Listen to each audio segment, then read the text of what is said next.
Bonjour à tous, aujourd'hui on doit parler d'une situation d'urgence absolue qui est en train de se former sous nos yeux, mais dont très peu de médias, grand public parlent vraiment. C'est la convergence de deux événements majeurs qui risquent de bouleverser l'économie mondiale, et surtout la valeur de l'argent que vous avez en poche. D'un côté, nous avons le Japon qui vient de dégoupiller la grenade sur le marché obligataire mondial. De l'autre, les États-Unis qui entrent officiellement dans une phase de dévaluation majeure du dollar pour survivre à leurs propres dettes. Si vous pensez que l'inflation est derrière nous ou que les marchés vont se stabiliser, écoutez bien ce qui va suivre. Ce n'est pas juste de la finance, c'est l'avenir de votre pouvoir d'achat. Partie 1. Le réveil du Japon. Le déclencheur. Commençons par le Japon. Pendant des années, le Japon a été la source d'argent gratuite pour le monde entier grâce à ses taux d'intérêt quasi nuls. Mais c'est fini. Le Japon fait face à une crise existentielle. L'inflation là-bas est hors de contrôle. À Tokyo, elle frôle les 3%, alors que la croissance des salaires traîne derrière. Les Japonais perdent leur pouvoir d'achat à une vitesse grand V. La Banque du Japon, la BOJ, est donc piégée. Elle n'a plus le choix, elle doit monter ses taux d'intérêt pour sauver sa monnaie, le yen, et empêcher son peuple de s'appauvrir. Pourquoi est-ce que ça vous concerne? Parce que le Japon est l'un des plus gros détenteurs de dettes américaines au monde. Pendant des décennies, les investisseurs japonais envoyaient de leur argent aux États-Unis pour chercher du rendement, car chez eux, ça ne rapportait rien. Mais maintenant que les taux montent au Japon et que le yen risque de s'apprécier face au dollar, la dynamique s'inverse totalement. Imaginez que vous êtes un fonds de pension japonais. Pourquoi iriez-vous prendre le risque de changer votre argent en dollars pour acheter de la dette américaine, alors que vous pouvez désormais obtenir un rendement décent chez vous, en yens, sans aucun risque de change? La réponse est simple, vous ne le faites plus. Les capitaux japonais commencent à rentrer au bercail. On parle de milliers de milliards de dollars qui pourraient quitter les marchés occidentaux, et le timing est catastrophique pour les États-Unis. Partie 2, la dette américaine, le mur de briques. Et c'est là qu'on arrive au deuxième volet de cette crise, la situation interne des États-Unis. Les chiffres donnent le vertige. En 25 ans, la dette nationale américaine est passée de 6 000 milliards à plus de 38 000 milliards de dollars. C'est une augmentation exponentielle. Mais le plus effrayant, ce n'est pas le montant total, c'est le coût de cette dette. Aujourd'hui, les États-Unis dépensent plus d'argent juste pour payer les intérêts de leur dette que pour leur budget défense tout entier. Bientôt, les intérêts coûteront plus cher que la sécurité sociale.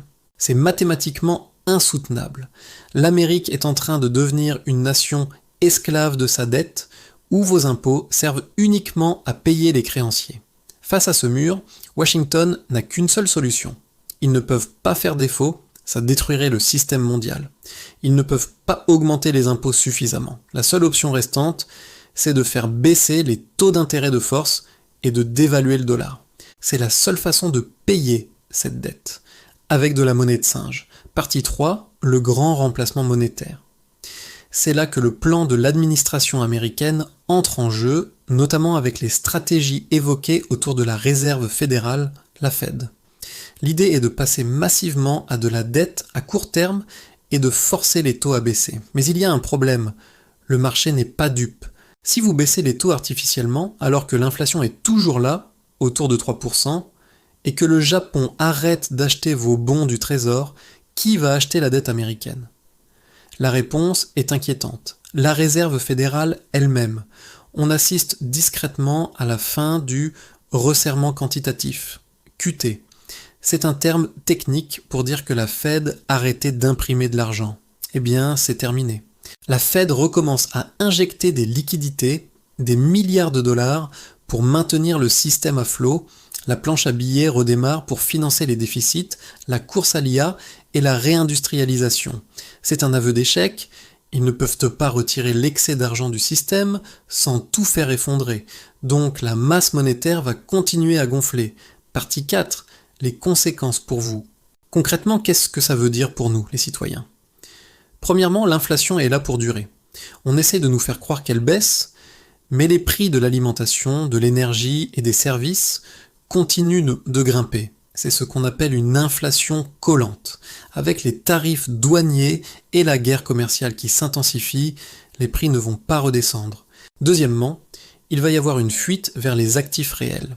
Il y a actuellement plus de 8000 milliards de dollars qui dorment dans des fonds monétaires aux USA, attendant de voir ce qui se passe.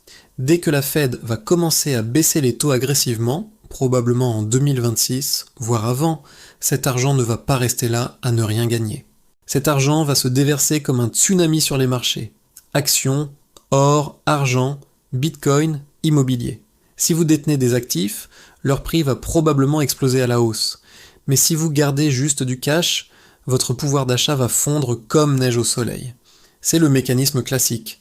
On gonfle la valeur des actifs pour effacer la dette, mais cela creuse les inégalités de manière terrible.